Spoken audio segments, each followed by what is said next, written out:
என்னோட அப்பா மீன் பிடிக்கிற தொழில் பண்ணுறாரு. வழக்கம் போல் காலைல மீன் பிடிக்க போகிறாரு. கயல் கயல் என்னம்மா பண்ற? சரி கடலுக்கு போயிட்டு வந்துடுறேம்மா, லேட் ஆயிடுச்சு.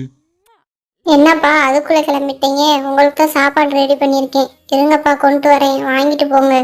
கொஞ்ச நேரம் பொறுங்கப்பா, அந்த போய் எடுத்துட்டு வந்துடுறேன். ஏமா கையல், நீ ஸ்கூலுக்கு வேற கிளம்பணும். ஏமா எனக்கு சாப்பாடு ரெடி பண்ணிட்டு இருக்க? நான் வந்து சமைச்சுக்கிருவேம்மா. நீ விடு, நான் போயிட்டு வரேம்மா. ஐயோ அப்பா, நான் எனக்கு சேர்த்தா சமைச்சேன். எப்படி நான் ஸ்கூலுக்கு சாப்பாடு கொண்டு போகணும்ல, அதனால தான் உங்களுக்கு சேர்த்தே சமைச்சிட்டேன்ப்பா. சரிம்மா கையல், ஸ்கூலில் போய் நல்லா படிமா, சரியா? நல்ல மார்க் எடு. நான் கடலுக்கு போயிட்டு வந்துடுறேன். நாளைக்கு கடையை போட்டுக்கலாம் நம்ம, கடலுக்கு போயிட்டு வந்துட்டு. சரிப்பா, நான் நல்லா படிக்கிறேன். நீங்க பார்த்து கடலுக்கு போயிட்டு வாங்கப்பா. மறக்காம நான் கொடுத்த சாப்பாடை சாப்பிட்ருங்க, சரியா? கையலும் அவங்க அப்பாவை வழி அனுப்பி வைக்கிறா. அவங்க அப்பாவும் மீன் பிடிக்க போயிட்டாங்க. அவங்கள அனுப்பி வச்சுட்டு கையலும் ஸ்கூலுக்கு போயிட்டா.